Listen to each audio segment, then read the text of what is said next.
When some people think of museums, it might conjure up images of some boring high school trip from years past. But in reality, some museums contain some seriously cool and incredibly wild artifacts that have been unearthed thanks to painstaking work conducted by archaeologists around the world. So stay tuned and don't go away, because today we're showing you the most expensive artifacts that are in museums. First up, are all artifacts discovered by archaeologists worth millions of dollars? Let's have a look. While some artifacts are priceless and worth millions of dollars, they are not all created equal. In fact, some artifacts are valued at only a few dollars, but the price tags of some of the artifacts we're about to talk about will surely blow your mind. Take, for instance, the Graywaka Statue, a tribute to Isis. And no, we're not referring to the Islamic terrorism group. We're referring to the Egyptian goddess known as Isis. If there's anything we know about the ancient Egyptians, it's that they were known throughout history for their pagan beliefs,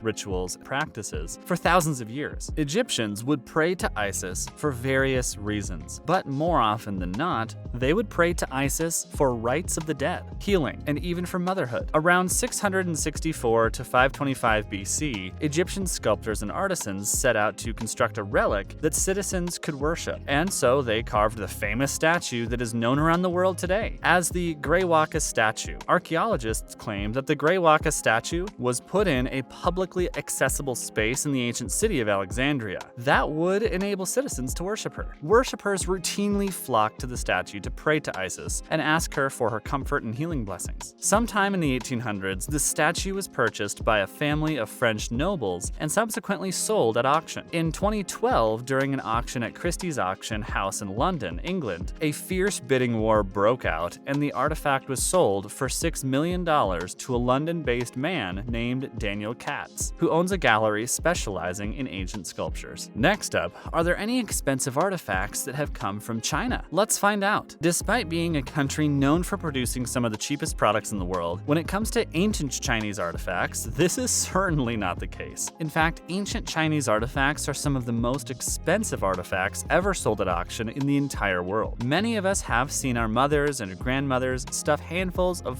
fragrant flowers in vases, but when it comes to vases, the Chinese are known for taking them to a whole other level. Have a look at the Pinner Qing Dynasty vase. This opulent vase features exquisite craftsmanship and is one of the rarest artifacts in the world. It is believed that the Pinner Qing vase was specifically designed for Emperor Qianlong in the late 1700s and features his imperial seal. Emperor Qianlong officially reigned from October 11, 1735 to February 8, 1796. In 1796, Emperor Qianlong abdicated his throne to his son, Emperor Jiangqing. But despite Emperor Qianlong's retirement, he remained the unofficial ruler of the Qing dynasty for another 3 years until his death in 1799 at the age of 87, making him one of the longest reigning rulers in China's history. There's still much debate over how the vase ended up in London, England, and it was initially believed to be worth only $1,000. But after it was authenticated, it sold at auction for a mind-boggling $85.9 million.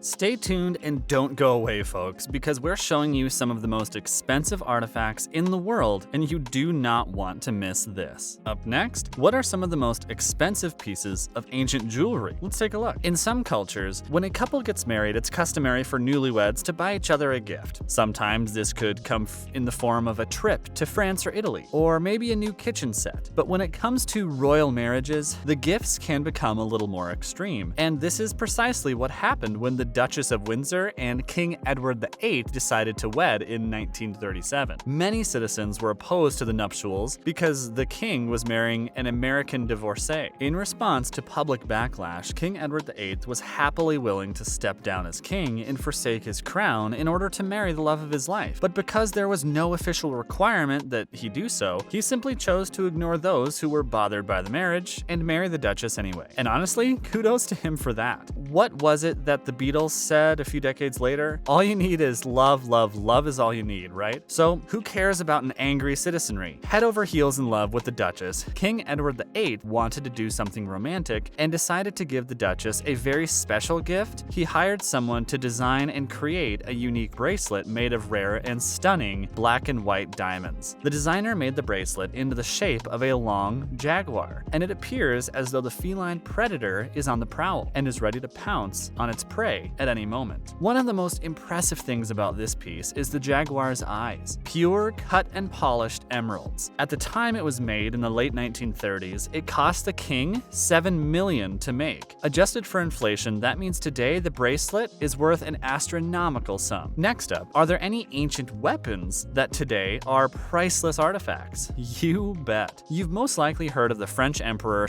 / military leader Napoleon Bonaparte. You know, the short guy who started lots of wars, had numerous wives, and conquered parts of Europe in the early 1800s. But what you might not have known is that Napoleon had some pretty cool stuff, including one of his most prized possessions, a breathtaking gold-encrusted sword. During the legendary Battle of Marengo in the year 1800, Napoleon led his army to conduct a surprise attack with the goal of driving Austrians out of Italy. As he fearlessly led his men into battle, Napoleon brandished a gold-encrusted sword that he also used throughout his campaign in Egypt. When it comes to Napoleon's fancy sword, it's not necessarily the material or craftsmanship of the piece that gives it its high value. What makes the piece one of the most expensive artifacts in the world is the role it played in history. And when it was last sold at auction in 2007, the sword sold for an incredible $6.5 million.